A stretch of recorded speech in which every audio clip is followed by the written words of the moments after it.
जय हिंद बच्चों, लेकर आ चुका मैं आप लोगों के लिए क्लास 11th फिजिक्स से यूनिट्स एंड मेजरमेंट का नेक्स्ट वीडियो, जहां पे आज हम डिस्कस करने वाले हैं एरर से रिलेटेड सारी चीज़ें। तो सबसे पहले हमें समझना पड़ेगा एरर। तो लेट्स स्टार्ट। देखते हैं कि क्या होता है आपके पास एरर। एरर का मतलब जनरली बच्चे समझ लेते हैं कि गलती, मिस्टेक, बट ऐसा नहीं है। मिस्टेक से जो आपके पास रिजल्ट आता है उसे हम एरर कहते हैं। समझाता हूँ कैसे। फॉर एग्जाम्पल सबसे पहले एग्जाम्पल ही समझा देते हैं। मान लेते हैं इसकी जो लेंथ है वो कितना है, 15 सेंटीमीटर एक्चुअल लेंथ, जिसको हम बोलते हैं ट्रू वैल्यू। बट जब आपने मेजर किया तो लेट से आपने मेजर कर लिया 14.9, पूरा 15 नहीं आया, 14.9। तो ट्रू वैल्यू कितनी थी, 15। उसमें से आपकी मेजर्ड वैल्यू कितनी थी, 14.9। दोनों को अगर आप सब्ट्रैक्ट करते हैं 15 माइनस 14.9 तो आपके पास आंसर मिलेगा 0.1। तो ये जो 0.1 सेंटीमीटर आया है ना, 15 सेंटीमीटर में से माइनस कर दिया हमने 14.9 सेंटीमीटर, तो ये जो 0.1 सेंटीमीटर आया है, दिस इज कॉल्ड एरर। आई ना बात समझ में? एरर क्या होता है? एरर का सिंपल सा मीनिंग है, किसी चीज की एक एक्चुअल वैल्यू होगी, उसके बाद आप एक मेजर करेंगे तो हो सकता है आपकी वैल्यू क्या मिल जाए, कम, उससे थोड़ी सी कम, या तो उससे थोड़ी सी ज्यादा। हो सकता है आप एग्जैक्ट पे पहुंचे, उस केस में एरर 0 होगा, देयर इज नो डाउट। ठीक है ना। अगर मान लो आपने इसकी मेजरमेंट करी, हाँ अब खुश हो जाओ, आपने 15 ही एग्जैक्ट मेजर कर दिया, तो मान लो वहां पे आपके पास जो एरर क्या होगा, 0। ठीक है। लेकिन अगर आपने 14.9 मेजर किया तब तो 0.1 का एरर आया। अगर आपने 15.1 का मेजर कर दिया तो वहां पे एरर आएगा माइनस का 0.1। क्यों? क्योंकि आपके पास जो एरर होता है वो होता है ट्रू वैल्यू में से आपकी मेजर्ड वैल्यू को उड़ा देना।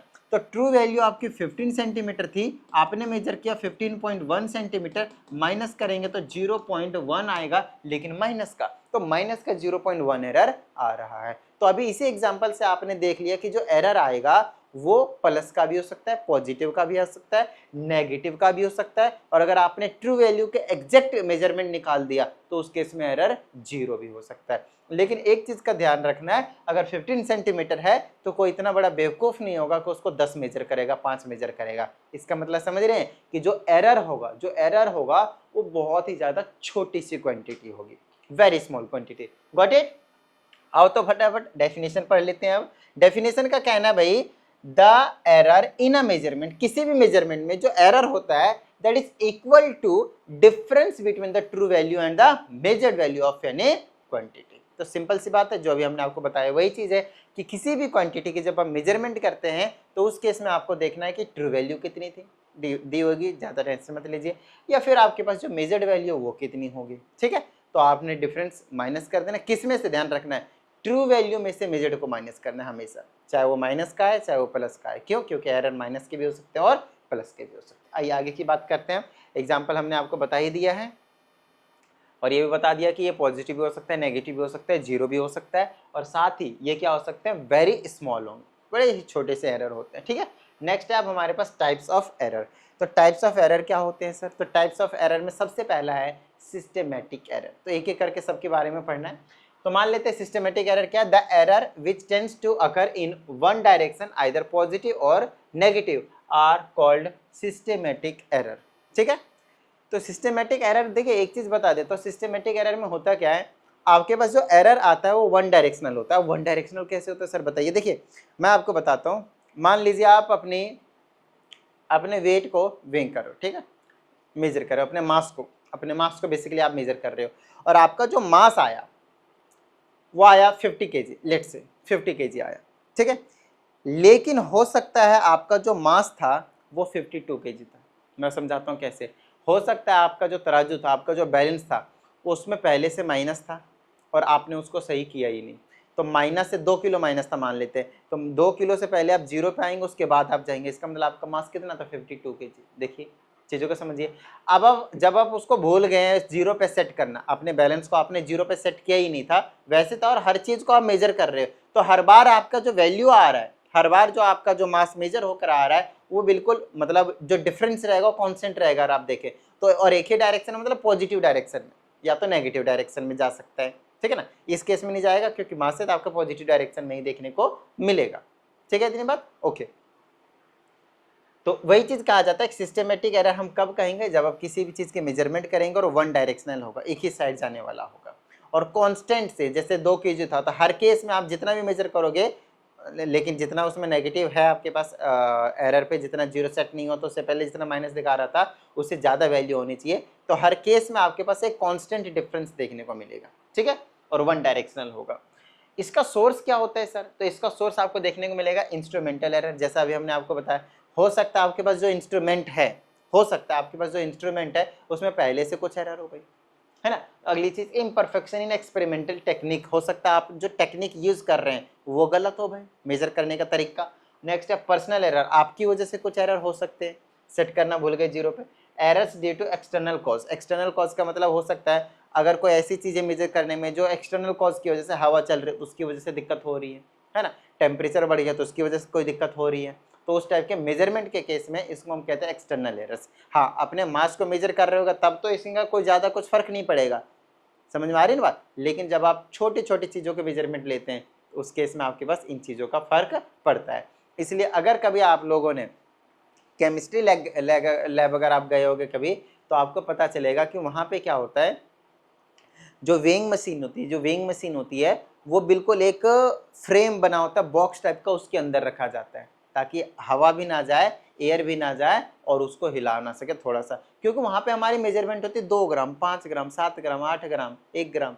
तो अब भाई इतनी कम मेजरमेंट में अगर थोड़ी सी हवा इधर हो गई तो वैसे 1 ग्राम हो जाएगा, 5 ग्राम हो जाएगा, चीज़ों को समझिए, इसीलिए। ठीक है, नेक्स्ट है ये भाई, तो साइड हो जाओ, ऐसे इधर रहता, ठीक है, ओके। नेक्स्ट है आपके पास सिस्टमेटिक एरर को, तो भाई हम कम कैसे कर सकते हैं, तो जो जो प्रॉब्लम है उसको ओवरकम कर दीजिए, है ना, उससे छुटकारा पा लीजिए, आपका सिस्टमेटिक एरर खत्म हो जाएगा। इंस्ट्रूमेंट अच्छा यूज कर लीजिए, है ना, अच्छी टेक्निक यूज कर लीजिए, या फिर आपको जो अभी मिस्टेक कर रहे हैं, पर्सनल एरर कर रहे हो, उसको आप अवॉइड करने की कोशिश कीजिए, दिमाग का वहीं पे प्रेजेंस रखिए, है ना, ब्रेन का प्रेजेंस रखिए, तो आपका काम हो जाएगा। नेक्स्ट है रैंडम एरर, तो रैंडम एरर क्या है भाई, तो the errors which occur irregularly and different in values every time are called random errors। तो रैंडम एरर रैंडमली अराइज हो जाएगा, हर केस में कुछ अलग हो रहा है, कुछ अलग, किसी अलग अलग रीजन की वजह से आपके पास अलग अलग वैल्यूज निकल कर आ रहे हैं, तो उसको हम रैंडमली जो एरर अकर हो जाते हैं उसको हम रैंडम एरर सिंपली कहते हैं। ठीक है, एग्जांपल देखना, जैसे कि आपने कभी अचानक से कुछ गलती कर दी तो केयरलेसनेस की वजह से हो गया आपके पास, कुछ बाई चांस भी हो जाते हैं, कुछ बाई मिस्टेक भी हो जाते हैं, ना चाहते हुए भी। एक होता है भाई इंस्ट्रूमेंट में पहले से एरर था तो एरर का आना तो तय था, लेकिन सब कुछ सेट होने के बाद भी अचानक से आप एक छोटी सी मिस्टेक कर जाते हैं बीच में, तो रैंडमली हो गया, ये अचानक से हो गया। ठीक है, सब कुछ सही चल रहा था, आपको कैलकुलेशन भी सही चल रही, कैलकुलेट भी कर रहे हो अच्छे से, लिख लिख कर, अचानक से 0.1 को 10 से मल्टीप्लाई करके 1 लिखना था, आपने 10 लिख दिया। देखो भाई, तो यही चीज़ है, इसी चीज़ को कहते हैं ये रैंडमनेस रैंडम एरर। तो इसको मिनिमाइज करने के लिए क्या कर सकते हैं, आप क्या करो, बहुत सारे वैल्यूज लो और उनका ले लो अरिथमेटिक मीन। तो इसका एक बेनिफिट होता है अरिथमेटिक मीन लेने का। अरिथमेटिक मीन लेने से क्या होता है, आपके जो वैल्यूज आते हैं वो एक ट्रू वैल्यू के काफ़ी क्लोज आ जाते हैं, ट्रू वैल्यू के काफ़ी क्लोज आ जाते हैं। ये थोड़ा सा ब्लर सा नहीं हो रहा, लेट मी चेक, दिख रहा है अच्छे से, हाँ ठीक है, चलो दिख ही रहा होगा। नेक्स्ट है अब आपके पास ग्रॉस एरर। तो रैंडम एरर को मिनिमाइज करने का क्या तरीका था, आप अरिथमेटिक मीन ले लें, जो एक नई वैल्यू आएगी। अरिथमेटिक मीन कैसे लेते हैं, जितने भी मेजरमेंट आपने लिए हैं सबको जोड़ दीजिए, और जितने मेजरमेंट थे, मान लें 10 मेजरमेंट लिए थे, सबको जोड़कर 10 से डिवाइड कर दीजिए, तो आपका एक अरिथमेटिक मीन जो है वो निकल कर आ जाएगा। नेक्स्ट है gross error. These errors are due to either carelessness of the person और due to improper adjustment of the instrument. तो ये तो आपकी वजह से हो सकता है कि आपने कुछ केयरलेसनेस कर दिया, या फिर ये हो सकता है कि आप जब इंस्ट्रूमेंट को सेट कर रहे थे तो उस टाइम पे आपने अच्छे से सेट नहीं किया।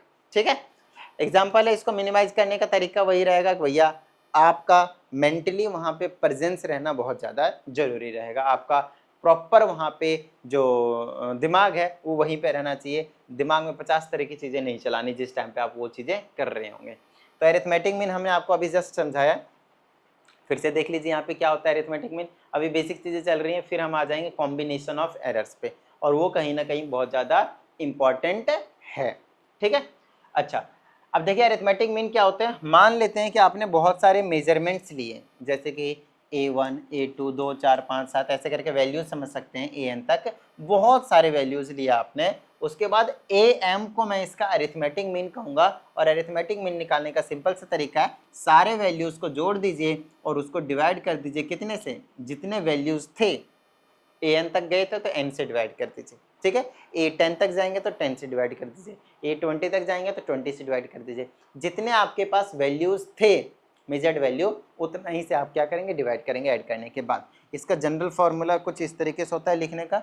सिग्मा का मतलब होता है सबमिशन, देखिएगा इसका मतलब क्या है, आगे से इसका हम यूज भी करेंगे वैसे तो।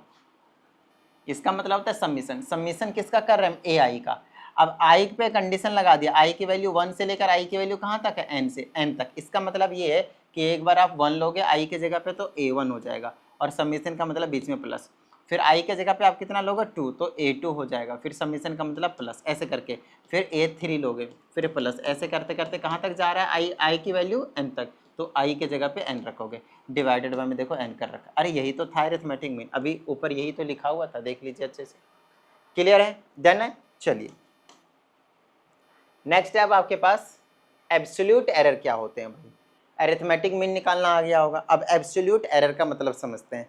एब्सोल्यूट एरर का सिंपल से वही मीनिंग है कि कितना एरर आया। आपने एक मेजरमेंट किया तो उस एक मेजरमेंट में कितना एरर आया, उसी चीज को हम कहते हैं एब्सोल्यूट एरर। देखिए कैसे निकालते हैं, कहा जाता है the difference between the true value and the individual measured value is called absolute error. तो एक होता है ट्रू वैल्यू, ट्रू वैल्यू को देखो निकालने का एक तो तरीका है भाई, आपको पहले से पता होगा, सिंपल सी बात है। दूसरा तरीका अगर आपको नहीं पता तो आप क्या कीजिए, जैसे इसी की पेन की बात करते हैं, 15 सेंटीमीटर एग्जैक्ट मैंने ट्रू वैल्यू ले लिया, तो आप क्या करो भाई, इसके 10 वो लो मेजर्ड वैल्यू लो, मेजर करो इसको 10 बार, 10 वैल्यू निकल कर आएंगे, कभी 15.1, कभी 15, कभी 15.2, कभी 14.9, कभी 14.8, कभी 15.9, इस तरीके से 15.9 नहीं हो सकता, बहुत ज़्यादा दूर चला जाएगा ये, है ना। तो 15.1 to 15.1.5 इस टाइप के समथिंग करके 15.15 इस टाइप के कर करके आपके पास बहुत सारे वैल्यूज जो है निकल कर आ जाएंगे। तो मान लेते हैं कि 10 लिए या फिर 100 ले लीजिए, 100 में तो और भी ज़्यादा क्लोज आएगा 15 के। आपने 100 वैल्यूज लिए तो 100 के 100 को जोड़िएगा और 100 से आप क्या कीजिएगा, डिवाइड कर दीजिएगा 100 से, तो जो वैल्यू आएगा उसे हम बोलेंगे अरिथमेटिक मीन। उसको हम क्या बोलेंगे भाई, अरिथमेटिक मीन। आइए आगे की बात करते हैं। अच्छा अब एब्सोल्यूट एरर क्या है, तो एब्सोल्यूट एरर का मतलब ये है कि मान लेते हैं कि आपने 10 मेजर किए वैल्यू, इसके 10 वैल्यूज लिए, तो आपका अरिथमेटिक मीन जो भी था 15 था, है ना, ट्रू वैल्यू। अरिथमेटिक मीन मतलब ट्रू वैल्यू, तो ट्रू वैल्यू में से पहला वैल्यू को माइनस कर दीजिए, पहला वैल्यू जो भी आपका आया था, तो जो निकल कर आया उसी को बोलते हैं एब्सोल्यूट एरर। दूसरा वैल्यू माइनस कर दीजिए ट्रू वैल्यू में से, उसको भी बोलेंगे एब्सोल्यूट एरर। देख सकते हैं आप यहाँ पे, तो डेल्टा, डेल्टा का मतलब है कितना चेंज आया, किसमें, पहले वाले वैल्यू में। वो कैसे पता चलेगा, अरिथमेटिक मीन में से पहले वाले को हटा दीजिए। समझाता हूँ, एक एग्जांपल लेते हैं। जैसे आपने एक मेजर किया 2.1 प्लस में 2.2 प्लस में 1.9 प्लस में 1.8, है ना, और प्लस में 2.3 मान लेते हैं। ये 5 वैल्यू को आपने क्या किया, मेजर किया। तो आप इन सबको जोड़ेंगे और इससे इसको डिवाइड कर देंगे 5 से, तो आपका जो आंसर आएगा वो लगभग 2.1 के आसपास आएगा। तो इसी चीज़ को कहते हैं हम अरिथमेटिक मीन, और इसी चीज़ को आप कह सकते हैं ट्रू वैल्यू। इसको आप क्या कह सकते हैं, ट्रू वैल्यू, ठीक है। इसको हम क्या कह सकते हैं, ट्रू वैल्यू कह सकते हैं। अब आगे सुनिएगा, अब सिंपल सी बात है, क्योंकि ये एक ट्रू वैल्यू है तो अब ट्रू वैल्यू में से पहली वाली वैल्यू को हटा दीजिए, तो 2.1 में से माइनस कर दीजिए 2.3, तो पहला वाला जो आया वो माइनस का 0.2 आया, और इसी को बोलेंगे हम डेल्टा A1, कि पहले वाले में जो एरर था वो माइनस 0.2 का एरर था। ये है, इसको हम कहते हैं एब्सोल्यूट एरर। इस वाली जो रिजल्ट निकला है that is called absolute error in individual measured value. Got it. चलिए नेक्स्ट है आपके पास mean absolute error. Mean absolute error और भी ज्यादा आसान है समझना। सबसे पहले एब्सोल्यूट एरर आप समझ गए, तो एब्सोल्यूट एरर का ही अगर आप मीन निकाल देते हैं तो उसी को बोलते हैं मीन एब्सोल्यूट एरर। बहुत आसान। अगर आपने मीन निकाल दिया किसका, एब्सोल्यूट एरर्स का, तो उसी को बोलेंगे हम मीन एब्सोल्यूट एरर। समझाता हूं, मान लेते हैं कि आपने पहला डेल्टा A1 निकाला, डेल्टा A1, फिर आपने डेल्टा A2, फिर आपने डेल्टा A3, फिर आपने डेल्टा A4 निकाला, फिर आपने डेल्टा A5 निकाला, जैसे अभी हमने 5 वैल्यूज़ लिए थे तो डेल्टा A1 निकालना सिखा दिया था, ट्रू वैल्यू में से पहली वैल्यू को उड़ा दो, फिर दूसरे के लिए ट्रू वैल्यू में से दूसरी वैल्यू को उड़ा दो, फिर ट्रू वैल्यू में से तीसरे वैल्यू को, ट्रू वैल्यू में से चौथे वैल्यू को माइनस कर दो और ट्रू वैल्यू में से पाँचवें वैल्यू को माइनस कर दो, और जितने भी आए थे उनका ले लेना है मॉड्यूलस। ध्यान दें, इनका सबका क्या लेना, मॉड्यूलस, माइनस का नहीं लेना क्योंकि वैल्यू में डिफरेंस आ जाएगा। तो सारे का मॉड्यूलस का मतलब होता है अगर माइनस का भी तो आप प्लस का कंसिडरेशन में लेंगे। अच्छा, अगर आपने प्लस का कंसिडरेशन में ले लिए तो है तो 5 ही, अब मेरे को मीन निकालने का है। तो अब जो निकल कर आएगा उसको हम बोलते हैं एब्सोल्यूट मीन, एब्सोल्यूट एरर। तो उसमें अरिथमेटिक मीन भी है और डेल्टा भी है, तो डेल्टा AM से हम इसको रिप्रेजेंट करते हैं। जनरल फॉर्म n तक ली जाए, कोई दिक्कत वाली बात नहीं, मैंने तो 5 का एग्जाम्पल लिया था। नेक्स्ट, तो इसको भी सबमिशन के फॉर्म में लिख सकते हैं, बिल्कुल सेम जैसे हमने अरिथमेटिक मीन को निकालने के लिए बोला था, कुछ फर्क नहीं रहेगा, सिर्फ इसमें डेल्टा A का सम कर रहे हैं तो इस तरह से आ जाएगा आपके पास। ठीक है, नेक्स्ट आपके पास रिलेटिव एरर, या फिर इसको हम फ्रैक्शनल एरर के नाम से भी जानते हैं। तो ये फ्रैक्शन में रखे जाएंगे। ठीक है, एक दूसरे के किसी एक वैल्यू की बात करेंगे with respect to another value, relative. ठीक है, जैसे कि रिलेटिव वैल्यू को हम डेल्टा A से रिप्रेजेंट करते हैं, वहाँ पे भी डेल्टा ही था, ये वाला ट्रायंगल भी कहीं ना कहीं डेल्टा ही था, यहाँ पे इस वाले डेल्टा से रिप्रेजेंटेशन की बात कर रहे हैं, तो ये हो जाएगा डेल्टा A रिलेटिव एरर के लिए। इसका मतलब होता है इसको क्या कहेंगे, मीन एब्सोल्यूट एरर और अपॉन में arithmetic mean. Mean absolute error upon में अरिथमेटिक मीन, इन दोनों का फ्रैक्शन जो होता है, इन दोनों का जो रेशियो होता है, उसी चीज को हम कहते हैं रिलेटिव या फिर फ्रैक्शनल एरर। ठीक है, रेशियो किसका, मीन एब्सोल्यूट एरर का और दूसरा ट्रू वैल्यू का। ट्रू वैल्यू क्या होता है, सिंपल अरिथमेटिक मीन होता है, तो इन दोनों का रेशियो को हम कहते हैं relative error, delta AM upon में सिंपल AM। नेक्स्ट है परसेंटेज एरर। परसेंटेज एरर के केस में कुछ नहीं करना, ये जो रिलेटिव एरर होता है उसी को हम परसेंट में कन्वर्ट कर देते हैं, और परसेंट में कन्वर्ट करने के लिए आपको 100 से क्या करना है, मल्टीप्लाई कर देना है, बस इसी चीज को हम कहते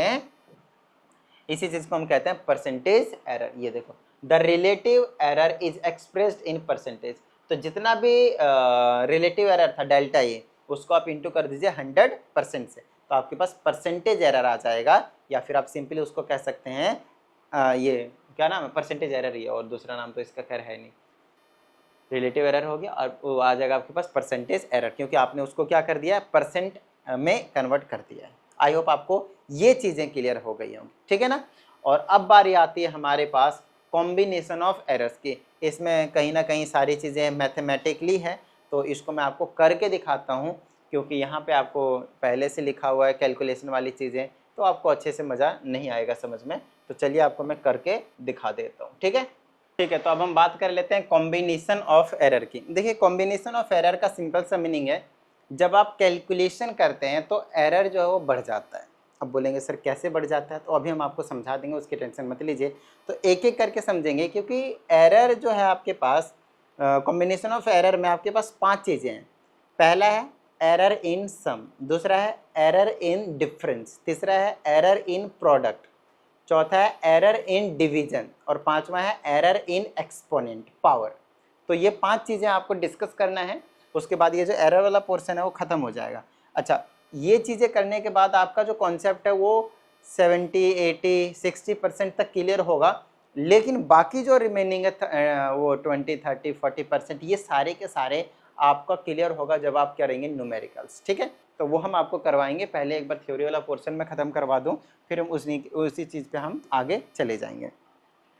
तो कॉम्बिनेशन ऑफ एरर की जब हम बात कर रहे हैं तो यहाँ पे देखिएगा, सबसे पहला आता है एरर, सबसे पहला वाला एरर इन सम। ठीक है, एरर इन सम, और सम का मतलब क्या होता है भाई, जोड़ना। जब आप किसी भी 2 वैल्यूज़ को जोड़ते हैं तो आपके पास एरर कितना आता है वो आपको बताया जाएगा। ठीक है, समझाता हूँ। देखिए, तो मान लीजिए भाई कि A और B, मान लीजिए A and B are two measurements.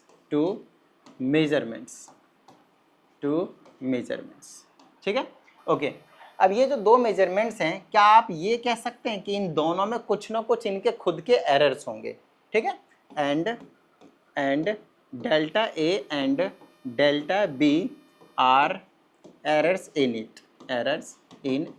ठीक है, ये स्टेटमेंट आपको हर एक में लिखना पड़ेगा, एरर इन सम में, एरर इन डिफरेंस में, एरर इन प्रोडक्ट में एंड एरर इन एक्सपोनेंट में, ठीक है, डिवीजन में भी।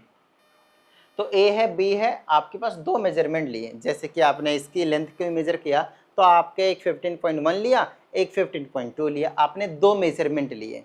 तो 15.1 में 15 अगर सेंटीमीटर इसकी एक्चुअल ट्रू वैल्यू है तो 0.1 एरर है, और 15.2 वाले में 0.2 एरर है। तो डेल्टा ए जो हो गया वो इसका एरर हो गया ए का, तो 0.1, और डेल्टा बी इसका एरर हो गया। तो ओवरऑल जो टोटल जो आफ्टर सम है ना, आफ्टर एडिंग अगर बात करते हो, आफ्टर एडिंग तो सिंपली आप कैसे ऐड करते हो, लेट से उसको जेड लेट कर लिया, ठीक है ना, Z is the combined error, ठीक है, कॉम्बाइंड वैल्यू बेसिकली समझाता हूँ। तो जेड कैसे आएगी, ए और बी को अगर मैं जोड़ देता हूँ ना तो जेड आ जाएगा। तो जेड को मैं क्या मान रहा हूँ, दो वैल्यू को जब आप जोड़ देते हैं तो कंबाइंड वैल्यू जो आएगा उसे हम जेड बोलेंगे। अब क्योंकि ध्यान से सुनिएगा, नाउ एरर, क्योंकि इसका एक खुद का एरर है तो ए लिखूंगा। आपको पहले बता दिया कि जो एरर होता है वो प्लस में भी हो सकता है और माइनस में भी हो सकता है, तो आप इसको लिखेंगे प्लस माइनस डेल्टा ए, क्योंकि ए का जो एरर था वो इस तरह से था, ठीक है। नेक्स्ट बीच में प्लस, दूसरा वाला बी है, दूसरा वाला में बी में प्लस माइनस डेल्टा बी कर देंगे, ठीक है। अब एक चीज बताइएगा, जब z equal to a plus b था, जब z equal to a plus b था तो आपके पास z आया था, ठीक है, वो तो है ही z equal to a plus b. लेकिन जब इसमें एरर बढ़ा दिया, इसमें एरर बढ़ा दिया, तो आप ये नहीं कह सकते कि भाई ये वाली जो है, ये वाली जो चीज़ है वो क्या होगा आपके पास, उसमें भी एरर बढ़ेगा, आएगा कुछ ना कुछ मेजर्ड वैल्यू में, तो वो क्या हो जाएगा आपके पास, प्लस माइनस डेल्टा जेड से हम उसको रिप्रेजेंट करेंगे। इस स्टेटमेंट को एक बार अच्छे से इस इक्वेशन को समझ लीजिए, उसके बाद आगे आपको दिक्कत नहीं होंगे। यही है जो भी है, ठीक है ना, इसको एक बार बहुत अच्छे तरीके से समझ लीजिए, अच्छे से समझिए। देखिए ए कोई मेजर्ड वैल्यू था, बी भी कोई मेजर्ड वैल्यू था, ठीक है, इन दोनों को जोड़ेंगे तो उसे हमने जेड के इक्वल मान लिया कि जोड़ने के बाद इतना आएगा, ठीक है। अब ए का कुछ अलग एरर है, बी का कुछ अलग एरर है, तो अगर आपने ए में कुछ अलग एरर जोड़ा है या फिर घटाया, कुछ भी हो सकता है, इसलिए प्लस माइनस लगाते हैं, बी में कुछ अलग एरर जोड़ा है या घटाया है, जो भी है, तो उस हिसाब से भैया जेड के वैल्यू में भी तो चेंज आएगा, बिल्कुल सर आएगा, या तो प्लस होगा या तो माइनस होगा, और वो है क्या एक्चुअल में, एरर ही तो है, इसीलिए यहाँ पे plus minus Z. I hope अब आपको क्लियर हो गया होगा, ठीक है। चलिए अब इसके बाद का क्या काम होता है पता है, किसी तरह से ये जो जेड है ना, जेड है उसको हमें खत्म करना होता है, कैंसिल करना होता है। तो उसके लिए आप क्या करेंगे, हमें पता है जेड किसके इक्वल है, ए प्लस बी के। तो इधर देखिए इस ब्रैकेट का यहाँ पे वैसे कोई सेंस नहीं बनता, ए और ए को हम क्या करेंगे, प्लस कर देंगे, ए और बी को। उसके बाद ये बच गया प्लस माइनस ए और plus minus delta B, plus minus delta A बचा और यहाँ से प्लस माइनस डेल्टा बी हो गया। इसको हमने रीअरेंज कर दिया, ठीक है। यहाँ अगर आप ब्रैकेट नहीं भी लगाते हैं तो कोई टेंशन वाली बात नहीं है, ठीक है। रीअरेंज किया हमने, आगे पीछे लिख दिया, और कोई दिक्कत वाली बात नहीं है, हमने इसको रीअरेंज कर दिया। अगर आप इस चीज़ को देखें तो वो कुछ और नहीं है, क्या है वो, जेड, क्या है वो, जेड। तो ये हो जाएगा delta Z is equal to, तो इसके जगह आप जेड रख सकते हैं, फिर प्लस माइनस डेल्टा ए और फिर प्लस माइनस डेल्टा बी। तो जेड से जेड को आप उड़ा सकते हैं, तो ये आ जाएगा plus minus delta Z is equal to plus minus delta A plus minus delta A और साथ में प्लस माइनस डेल्टा बी। बताइए यहाँ तक किसी तरह की कोई प्रॉब्लम, यहाँ तक किस तरह की कोई प्रॉब्लम नहीं है भाई, डन है, ओके। आगे की बात करते हैं हम, यहाँ से हम आगे की बात करते हैं, ठीक है। अब समझिएगा इसको ना, इसको मैं चार तरीके से लिख सकता हूँ। एक तो तरीका है मैं दोनों को प्लस का लिख दूँ, देख लीजिए, जैसे कि प्लस का डेल्टा ए और प्लस का डेल्टा बी, ठीक है। दूसरा तरीका है माइनस का डेल्टा ए और माइनस का डेल्टा बी, ठीक है। अगला तरीका है पहले वाले को मैं प्लस का लिखूँ और दूसरे वाले को मैं माइनस का लिख दूँ, ठीक है। नेक्स्ट तरीका है भाई मैं पहले वाले को माइनस का लिख दूँ और दूसरे वाले को मैं प्लस का लिख दूँ, कुछ ये वाली चीज़ें आपके पास, ये चार तरीके हो गए आपके पास लिखने के। अच्छा, अब इन चार तरीकों में से आपको क्या समझना है वो चीज़ समझा देता हूँ मैं आप लोगों को। देखिए ये जो चीज़ें और ये जो चीज़ें, इन दोनों को अगर आप जोड़ेंगे, ये देखिए डेल्टा ए और डेल्टा बी है क्या, एरर्स हैं, क्या है आपके पास, एरर्स हैं। तो ये दोनों ही क्योंकि प्लस है, जैसे कि मैंने बोला कि भाई माइनस का 0.1 है और सॉरी प्लस का 0.1 है और प्लस का 0.2 है, तो ओवरऑल प्लस का 0.3 मिलेगा ना, तो एरर तो प्लस हो गया, एरर तो आपके पास प्लस हो गया है ना। नेक्स्ट अब आपके पास ये वाला माइनस का डेल्टा ए और माइनस का डेल्टा बी। तो मान लेते हैं माइनस का 0.1 है और माइनस का 0.2 है, तो ये कितना हो जाएगा आपके पास, माइनस का 0.3 हो जाएगा। क्यों? क्योंकि माइनस माइनस प्लस होता है भैया। अब देखो ये भी प्लस हो गया, ये भी प्लस हो गया, वैल्यू देखिए आप, ये बढ़ गया और ये वाला बढ़ गया। इन दोनों के केस में थोड़ा सा एरर कम होगा, लेकिन एरर होगा, लेकिन एरर होगा। तो इन दोनों के केस में आपने देखा पॉजिटिव साइड ज्यादा एरर, नेगेटिव साइड ज्यादा एरर। तो ये दो ऐसे वैल्यूज हैं, ये दो ऐसे वैल्यूज हैं जो इंडिकेट करते हैं किसको, मैक्सिमम एरर को, मैक्सिमम एरर को। ये किसको इंडिकेट करते हैं दोनों वैल्यूज, मैक्सिमम एरर को। चीजें समझ में आई? डन है। तो अब आप दो चीजों को जब आप ऐड करते हैं तो देख लीजिए एरर क्या हो जाता है, बढ़ जाता है।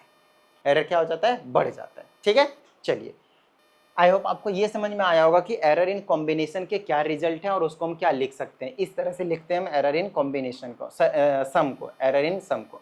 ठीक है ना, ये वाली चीज है। अब आते हैं एरर इन डिफरेंस वाली कहानी पे। Error in difference, error in difference तो बड़ा ही आसान है, सारी चीज़ें बिल्कुल सेम करेंगे।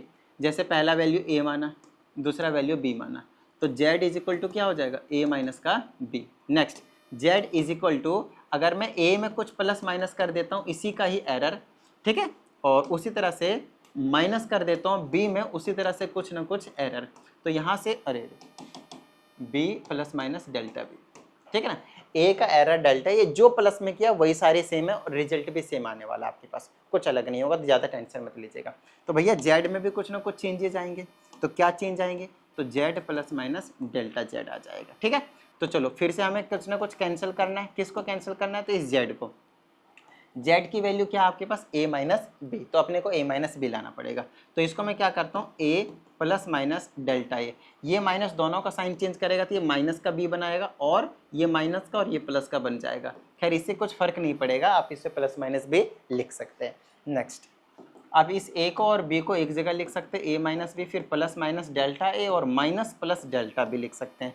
फिर इसको आप z लिख सकते हैं, तो z plus minus delta a minus plus delta b हो सकता है। ठीक है, तो z plus minus delta z और ये z plus minus delta z। फिर आप z से z को उड़ा सकते हैं, आपका हमेशा टारगेट रहेगा, क्योंकि हमें देखना है कि एरर कब कैसे कितना होगा, हमें देखना है एरर कब कैसे कितना होगा। तो हमें जो एब्सोल्यूट वाली वैल्यू, जो एब्सोल्यूट वाली वैल्यू करो, जो आपके पास ट्रू वैल्यू है उसको गायब करना है, A measured value, B measured value, Z हो गया, सम करके उनको गायब करना है। तो हमने गायब कर दिया, यहाँ पे बच गया plus minus delta Z is equal to plus minus delta A, plus minus delta A, और यहाँ पे भी बच गया प्लस माइनस डेल्टा बी। ऊपर नीचे लिख सकते हैं, कोई दिक्कत वाली बात नहीं। अगर आप इस रिजल्ट को ऑब्जर्व करें तो ये वही वाला रिजल्ट है जो आपका सम में आया था, जो आपके पास एडिशन में आया था, ये कोई अलग नहीं है आपके पास, राइट। ये जो वैल्यू निकल कर आई है आपके पास, ये कुछ अलग थोड़ी है भाई, ये तो यही जो चीज़ है वो आपके पास सम वाले में भी निकल कर आया हुआ था, तो ये अलग कहाँ हुआ, राइट। तो जो सम में आएगा एरर वही आएगा इसमें डिफरेंस में, प्लस और माइनस, एडिशन एंड सब्ट्रैक्शन में सेम सेम काम होता है। उसी तरह से मल्टीप्लिकेशन और डिवीजन में सेम सेम काम होता है, मल्टीप्लिकेशन और डिवीजन में सेम सेम काम होता है। अब फिर से मल्टीप्लिकेशन, एरर इन प्रोडक्ट बोलते हैं हम इसको, क्या बोलते हैं हम इसको, error in product, error in product, ठीक है, एरर इन प्रोडक्ट कहते हैं हम इसको। तो एरर इन प्रोडक्ट का मतलब फिर से वही सारी चीज़ें लिखेंगे हम, ए ले लिया वैल्यू, ठीक है, बी ले लिया कुछ मेजर्ड वैल्यू, तो जेड क्या हो जाएगा, ए इंटू बी, ए और बी को हम क्या करेंगे, मल्टीप्लाई, इनके बीच में कुछ नहीं होता तो मल्टीप्लाई, अब मल्टीप्लाई लिख सकते हैं, कोई दिक्कत वाली बात नहीं है, ठीक है, ओके।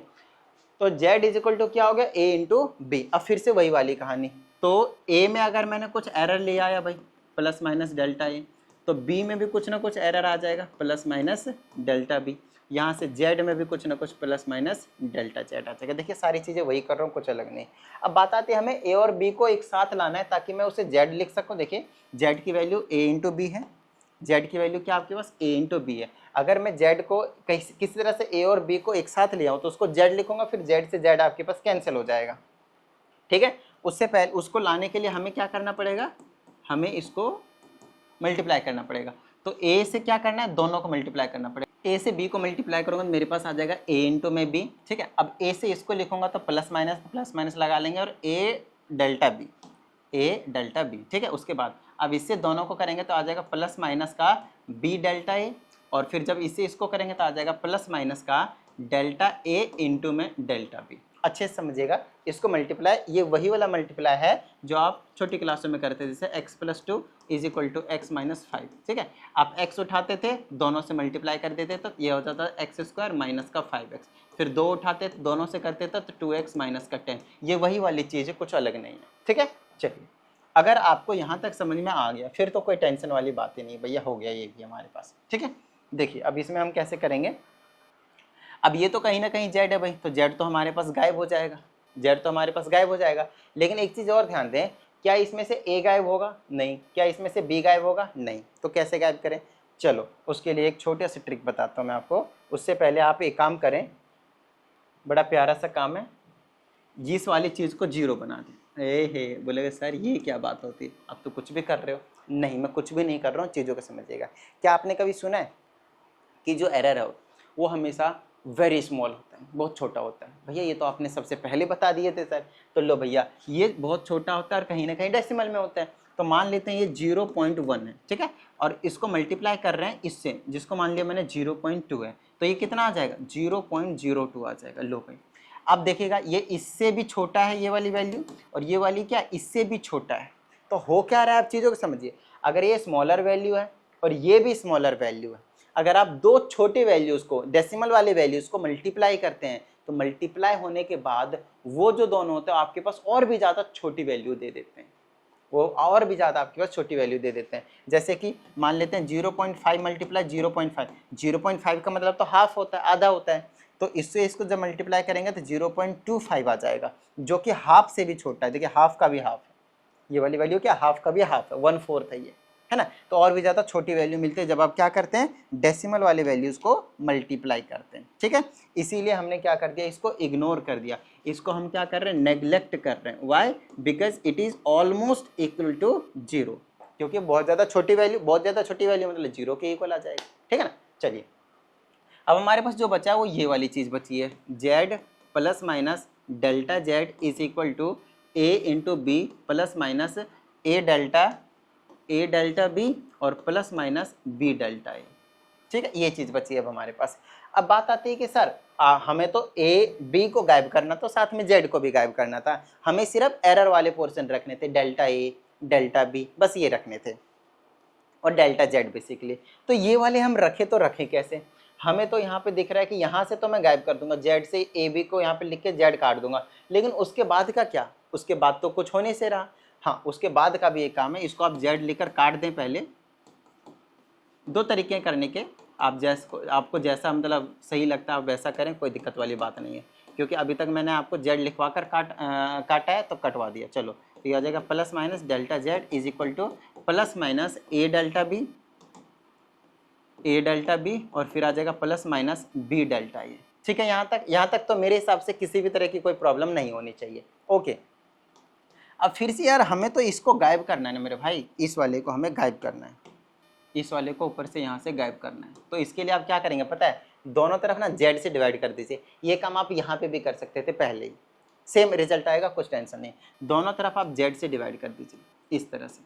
अच्छा, इस तरह से जब डिवाइड करेंगे तो plus minus delta Z upon में जेड। अब बोलेंगे सर आप तो जेड को गायब कर रहे थे, आप तो ले आए। देखो होता क्या है, इसको हमें ना एक आप कह सकते हैं कि बाद में परसेंटेज के टर्म्स में, या फिर समथिंग एरर अपॉन होल की बात कर रहे हैं, किस में कितना एरर, उसके अकॉर्डिंग इसको मैंने रिप्रेजेंट किया है अपॉन में, इनटू में नहीं रखा, ठीक है। इज इक्वल टू, अब ये जो जेड है इसके नीचे भी जाएगा तो plus minus a delta B, इसके नीचे भी आप जेड लिख सकते हो, फिर प्लस माइनस बी डेल्टा ए, आप उस जेड को इसके नीचे भी लिख सकते हैं। अब आपको पहले से पता है जेड की जो वैल्यू है, क्योंकि हम एरर इन प्रोडक्ट कर रहे हैं, तो जेड किसके इक्वल होगा, ए इंटू बी के, इसीलिए तो हमने ए इंटू बी के जगह जेड लिखकर काट दिया था।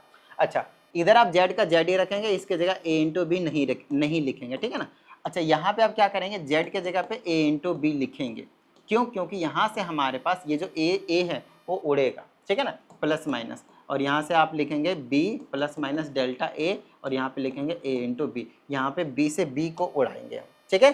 चलो अब देखिए आसान सा हो गया है आपके पास, ये तो आ गया plus minus delta Z upon में जेड इज इक्वल टू, यहाँ से ए ए कट जाएगा तो plus minus delta B upon में बी, और यहाँ पे आ जाएगा प्लस माइनस डेल्टा ए अपॉन में ए बचेगा, क्योंकि यहाँ पे बी से बी कट जाएगा। इसको आप इसको इधर और इसको इधर आगे पीछे भी लिख सकते हैं, कोई टेंशन वाली बात नहीं है। और ये है आपके पास एरर इन प्रोडक्ट।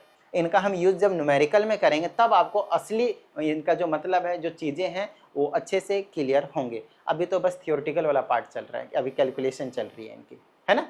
चलिए, तो ये वाली जो चीज़ है वो तो आपको क्लियर हो गया होगा मेरे हिसाब से। आइए नेक्स्ट की बात करते हैं हम। और जो नेक्स्ट है आपके पास वो है एरर इन डिवीजन। तो अब फिर से वही सारी चीज़ें बिल्कुल सेम होने वाला है, तो कुछ भी अलग नहीं करेंगे। तो ए अपॉन बी ले लेंगे आपके पास एरर इन डिवीजन। लिख लीजिएगा, टॉपिक साथ में करते जाइएगा। तो आपको पता है प्लस माइनस करते हैं इसमें भी और ऊपर भी, ठीक है, नीचे भी। बस करने का तरीका बता रहा हूँ मैं। तो इसको मैं लिखूँगा z plus minus delta Z is equal to, ऊपर से आप ए कॉमन ले लें तो यहाँ पे क्या बचेगा 1 प्लस माइनस डेल्टा ए अपॉन में ए। यहाँ पे आप बी कॉमन ले लें नीचे से तो क्या बचेगा 1 प्लस माइनस ओहो यहाँ पे मैंने गलत कर दिया, देख लीजिए, डेल्टा बी एड ऑन होगा, डेल्टा बी, क्योंकि बी का एरर डेल्टा बी था, तो डेल्टा बी अपॉन में बी बचेगा। ठीक है यहाँ तक। चलिए, अब ए अपॉन में बी रहेगा हमारे पास, तो Z plus minus delta Z, इसको मैं जेड लिख सकता हूँ, इसको मैं क्या कर सकता हूँ जेड लिख सकता हूँ, और ब्रैकेट में आ जाएगा 1 प्लस माइनस डेल्टा ए अपॉन में ए अपॉन में 1 plus minus delta B upon में बी। यहाँ पे एक बच्चे का डाउट है भाई, मुझे पता है किसी ना किसी का जरूर डाउट होगा, सर यहाँ पे अपॉन में ए कैसे आ गया। आप समझाता हूँ। हमने आपसे बोला कि 2xy प्लस का 3x है, आपको इसमें से कॉमन लेना है। तो आप बोलोगे सर x कॉमन है, x बाहर निकालेंगे और यहाँ 2y बचेगा और यहाँ पे 3 बचेगा। एक्चुअल में आपने करा क्या पता है, यहाँ से जब आपने x कॉमन लिया ना तो आपने x से इसको भी डिवाइड किया और इसको भी डिवाइड किया। तो जब इससे इसको डिवाइड किया तो x कट गया, और जब इससे इसको डिवाइड किया तो x कट गया। तो यहाँ पे 2y बच गया और यहाँ पे 3 बच गया। ये होता है कॉमन लेने का मतलब। अब मैंने आपसे बोला कि आप इसमें से x कॉमन ना लें, इसको छोड़ो, x कॉमन नहीं, आपको इनमें से y कॉमन लेना है। x, चलो x भी कॉमन लेते और y भी कॉमन लेते। चलो, तो हमने x कॉमन लिया, ठीक है, हमने y भी कॉमन लिया, जो कि आपको साफ साफ दिख रहा है कि उसमें y है ही नहीं, तो कोई दिक्कत नहीं होती, आप कॉमन कुछ भी निकाल सकते हैं। आप देखिए, हमने xy से इसको डिवाइड करेंगे तो 2 बचेगा, बीच में प्लस। जब हम xy से इसको डिवाइड करेंगे तो x तो कट जाएगा, लेकिन नीचे तो y रह जाएगा, तो 3 के नीचे y आ जाएगा। ये होता है तरीका कॉमन लेने का। जब मैंने यहाँ से, जब यहाँ पे a था ही नहीं, या तो डेल्टा a है। अब बच्चे सोचेंगे डेल्टा a के साथ a चल, अरे नहीं यार, वो एक परफेक्ट वैल्यू है, उसमें से आधा काट के नहीं निकलता ऐसे करके, ठीक है ना। तो डेल्टा ए हमने कॉमन लिया तो यहाँ पे डिवाइड किया तो 1 बचा, इसको डिवाइड किया तो डेल्टा ए के नीचे ए चला गया। वैसे हमने नीचे किया, और ए अपॉन में बी यहाँ पे क्या है जेड के इक्वल है, तो उसको हमने जेड रख दिया। ठीक है, चलिए अब इसको देखिए, बड़ा प्यारा सा चीज़ है, z plus minus delta Z is equal to z 1 plus minus delta A upon में ए कर देंगे, और इस चीज़ को ऊपर ले जाऊंगा तो ये आ जाएगा 1 plus minus delta B upon में बी की पावर 1। देखो, इसका पावर 1 होता है तो ऊपर जाकर -1 होगा, ध्यान रहे इस चीज़ का, ठीक है ना। 1 था, पावर 1 था पूरे का, ऊपर चला जाएगा -1। जब रेसिप्रोकल करते हैं तो पावर का साइन चेंज हो जाता है। चलिए भाई, आगे की बात करेंगे। अब यहाँ पे फिर से हमारे पास जो चीज़ें निकल कर आ रही है वो कुछ इस तरह से हैं। तो अब हम करें तो करें क्या, तो आप क्या कीजिए, ये जो जेड दिख रहा है, ये जो जेड दिख रहा है वो इधर भेज दीजिए, तो Z plus minus delta Z के नीचे जेड आ जाएगा, ठीक है, इज इक्वल टू। उसके बाद ये जो चीज़ बचे, ये वाली ब्रैकेट और ये वाली ब्रैकेट, इसमें आपको दिक्कत हो रही है क्योंकि पावर में, तो अब ये मल्टीप्लाई नहीं हो सकता। तो उस पावर को हटाने के लिए आपको थोड़ा सा मैथमेटिक्स के पास जाना पड़ेगा, जिसे हम कहते हैं बाइनोमियल थ्योरम। तो आप यहाँ पे लिखेंगे according to binomial theorem, according to binomial theorem हम क्या करेंगे, 1 प्लस में अगर x हो और पावर में अगर n हो तो इसे मैं 1 प्लस nx लिख सकता हूँ, where x is less than 1। This is the condition. ध्यान समझिएगा, अगर ये 1 हो और ये वैल्यू 1 से छोटी हो और पावर में कुछ भी हो, तो 1 प्लस में ये जो n है पावर, वो ये जो छोटी वाली वैल्यू है जो 1 से भी छोटी है उसके साथ इंटू में हो जाता है। तो आप बोलेंगे सर आपको कैसे पता ये 1 से छोटी है। हाँ मुझे पता है, समझाता हूँ। यहाँ तो नहीं, यहाँ पावर है तो यहाँ पे बात करेंगे। देखो भाई, डेल्टा बी क्या है 0 पॉइंट समथिंग, और बी क्या आएगा 10, 5 कुछ तो वैल्यू आएगी। अब 0 पॉइंट समथिंग को एक बड़ी वैल्यू से जब आप डिवाइड करेंगे तो ये 0 पॉइंट और समथिंग में आएगा, मतलब और छोटी वैल्यू आएगी। तो 1 से 100% क्या हो गया, छोटा हो गया। जब 1 से छोटा हो गया तो इसमें हम लगा देंगे बाइनोमियल थ्योरम। बाकी सबको मैं ऐसे ही रखूंगा, डेल्टा ए अपॉन में ए और यहाँ पे हो जाएगा ये जो -1 है इसके साथ आ जाएगा, तो 1 इसको माइनस बना देगा, इसको प्लस बना देगा, ये डेल्टा b अपॉन में b आ जाएगा। ये देखो पावर का काम खत्म हो गया, और क्योंकि पावर का काम खत्म हो गया तो कोई दिक्कत नहीं है भाई, अब तो हमारा काम ही बन गया, अब तो हमारा काम ही बन गया, अब कोई टेंशन वाली बात नहीं है। ठीक है इतनी बात। चलिए एक चीज़ का ध्यान रखना है, इसको मैं यहाँ प्लस लिखूँ, यहाँ माइनस, या यहाँ माइनस यहाँ प्लस, उससे कुछ भी फर्क नहीं पड़ता है, दोनों का मतलब सेम होता है। तो ये अच्छा जेड को आप दोनों के नीचे भेज देंगे, इसके नीचे भेजेंगे तो 1 बना लेगा, प्लस माइनस इसके नीचे भेजेंगे तो डेल्टा जेड अपॉन में जेड बना लेगा, इज इक्वल टू, अब इनको मल्टीप्लाई करो, 1 से दोनों को करेंगे तो वही चीज़ आ जाएगी, 1 प्लस माइनस, इसको कैसे भी लिख दो डेल्टा बी अपॉन में बी, फिर इसी करेंगे, इसे इसको करेंगे तो आ जाएगा प्लस माइनस डेल्टा ए अपॉन में ए, और इसे इसको करेंगे तो आ जाएगा प्लस माइनस डेल्टा ए अपॉन में ए, और साथ में डेल्टा बी अपॉन में बी। आपको बता दिया, ये छोटी इससे डिवाइड करेंगे और छोटी, ये छोटी इससे डिवाइड करेंगे और छोटी, ये और छोटी, ये और छोटी, दोनों को मल्टीप्लाई करेंगे और छोटी। इसका मतलब समझे, इसका मतलब हो गया नेग्लेक्ट कर देंगे हम इसको, अप्रॉक्सीमेटली वो इक्वल टू 0 हो जाएगी। अच्छा अब इस 1 से आप 1 को काट सकते हैं, तो आपके पास बचा plus minus delta Z upon में Z, that is equal to plus minus delta B upon में बी, और प्लस माइनस डेल्टा ए अपॉन में ए। अगर आप नोटिस करें तो यही रिजल्ट आया था आपके पास एरर इन प्रोडक्ट में, यही रिजल्ट आया था आपके पास एरर इन प्रोडक्ट में। आई होप आपको क्लियर हुआ होगा, राइट। प्लस वाले, दोनों प्लस वाले और दोनों माइनस वाले मैक्सिमम एरर को जनरली इंडिकेट करते हैं। आइए आगे की बात करेंगे, अब हम बात करेंगे एरर इन एक्सपोनेंट। इसको आप आगे पीछे करके लिख सकते हैं, उससे कुछ भी फर्क नहीं पड़ता है, ठीक है। एक लास्ट है आपके पास topic error in exponent, error in exponent, ठीक है। बड़ी छोटी सी चीज़ है, देखिए एरर इन एक्सपोनेंट का क्या मतलब है। एरर इन एक्सपोनेंट में सब कुछ वही चीज़ रहेगी, z इज इक्वल टू कुछ भी ए मेजरमेंट है उसके पावर में कुछ है आपके बार, और कुछ नहीं। फिर से अगर आपने ए में कुछ एरर को एड ऑन या फिर सब्ट्रैक्शन करा है तो भैया z में भी हो जाएगा, z plus minus delta z हो जाएगा, ठीक है। चलिए ये हो जाएगा z plus minus delta z is equal to, अब आप यहाँ से क्या कर सकते हैं, यहाँ से लीजिए, क्योंकि हमें देखिए वापस z को कैंसिल आउट करने का है, तो उसके लिए मैं क्या करूँगा, यहाँ से a ना कॉमन लूंगा, ब्रैकेट के अंदर ही सारा काम करना है, इन दोनों में से a कॉमन लूंगा तो ब्रैकेट में बचेगा 1, ऐसा करते हैं, पहले स्क्वायर ब्रैकेट लगाते हैं, फिर दोनों में से a कॉमन लिया, फिर छोटी वाली ब्रैकेट, यहाँ 1 बचेगा plus minus delta a upon में a, अभी तो सिखा दिया यार कॉमन लेना, और इस पूरे की पावर क्या है n है, ऐसे दिमाग लगा के, ठीक है। अब देखिएगा ये जो पावर है वो दोनों पे चला जाएगा, कभी अगर आपने सुना हो, अगर a इंटू बी दो मल्टीप्लाई में हो, पावर में n हो, तो a की भी पावर n जाती है और b की पावर भी n जाती है, ठीक है ना। तो वो जो पावर है वो दोनों में जाएगी, तो a की भी पावर n गई, और 1 plus minus delta a upon में a की भी पावर n जाएगी, ठीक है।